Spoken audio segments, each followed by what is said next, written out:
안녕하세요. 김태현 목사입니다. 뚜벅뚜벅 메시지. 오늘은 시편 묵상 65번째. 잠이 들어 느끼지 못하는 것이다. 잠이 들어 느끼지 못하는 것이다. 기독교는 찬양의 종교라는 별명을 가지고 있습니다. 그만큼 찬양을 많이 한다는 말이죠. 시편 65편에서도 다윗은 우리가 주님을 찬양하며 사는 것이 마땅한 일이라고 고백하였습니다. 또 시편 65편 1절에 보니 하나님 시온에서 주님을 찬양함이 마땅한 일이니 이렇게 정확하게 표현하고 있잖아요. 너무나 당연한 고백이지만 제 안에 질문이 생겼습니다. 우리가 실제로 그렇게 하나님을 찬양하고 사는가? 여러분은 예배 드릴 때 말고 늘 찬양하며 사시는지요? 마음 깊은 곳에서 찬양이 나오는지 그 느낌을 가지고 있습니까? 다윗은 시편 65편에서 풍년을 주신 하나님을 찬양하고 있습니다. 9절 주님께서 땅을 돌보시어 땅에 물을 대시고 큰 풍년이 들게 해주십니다. 11절 주님께서 큰 복을 내리시어 하늘을 이렇듯 영광스럽게 꾸미시니 주님께서 지나시는 자치마다 기름이 뚝뚝 떨어집니다. 이 부분을 읽으면서 아 그렇구나. 이렇게 풍성한 수확을 거뒀으니 다윗은 당연히 찬양하겠지. 그런데 나의 형편은 그렇지가 않아. 이렇게 말한 분도 있을 겁니다. 그러나 다윗은 풍성한 수확을 거두었기 때문에 찬양하는 것이 아니었습니다. 다윗이 마땅히 찬양해야 한다고 하면서 드는 이유가 두 가지가 더 있습니다. 그것이 먼저 나와요. 2절에서 5절에 보면 다윗이 가장 먼저 찬양의 이유를 꼽은 것은 하나님의 구원, 죄를 용서해 주신 은혜 때문이라고 했습니다.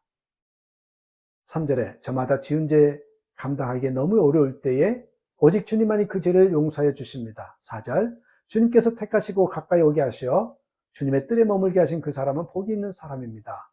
우리 중에 이 은혜, 죄를 용서받은 은혜, 구원의 축복을 받지 못한 분이 계십니까?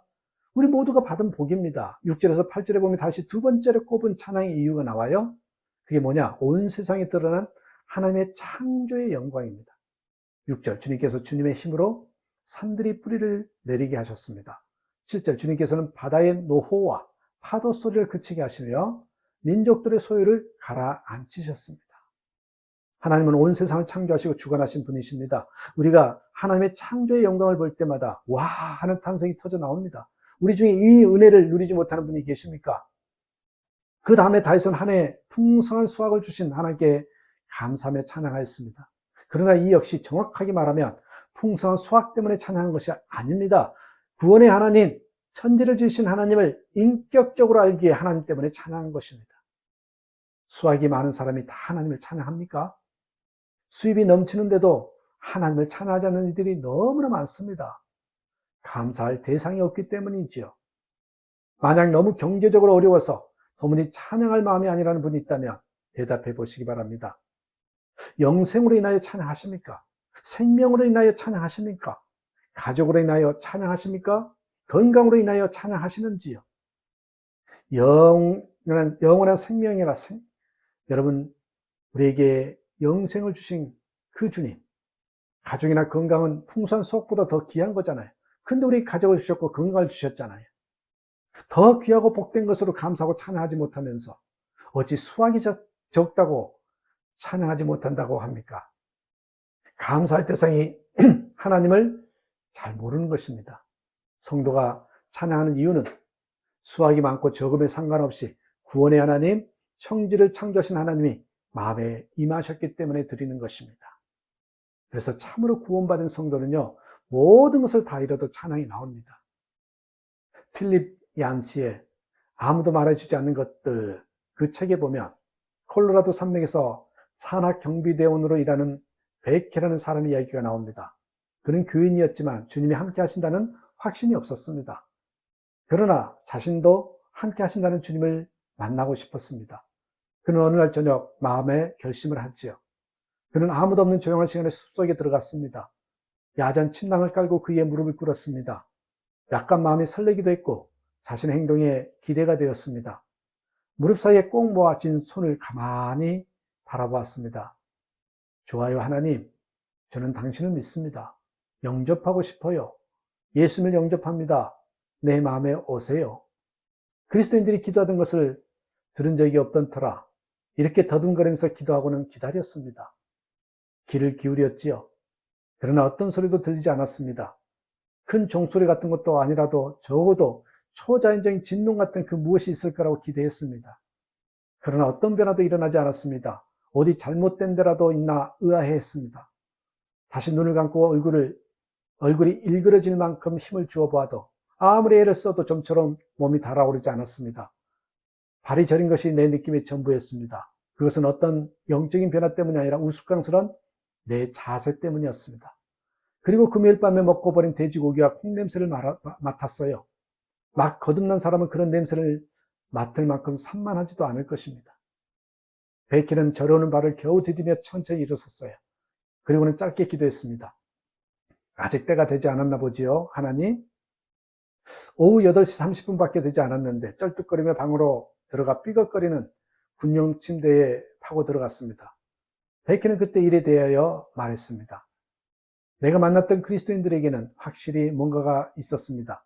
그들에게는 나와는 달리 견고한 확신이 있었습니다.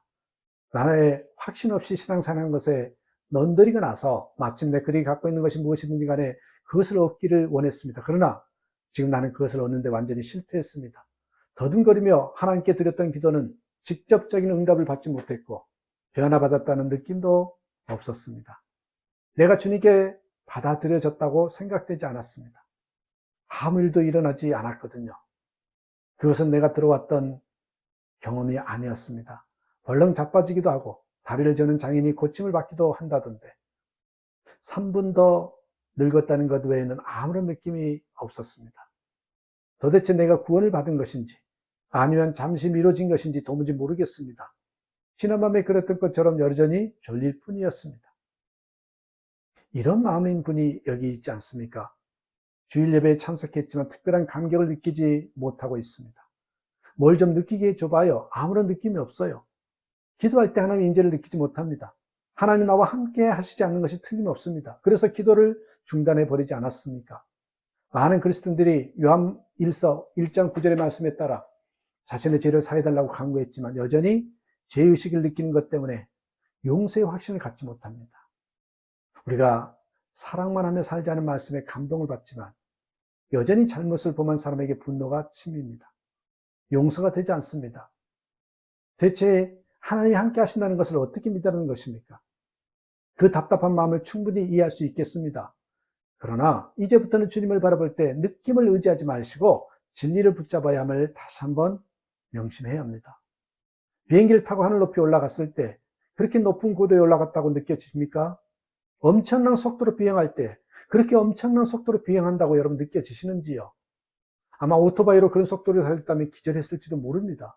그런데 비행기 안에서는 편안하게 음식도 먹고 잠도 자지 않습니까?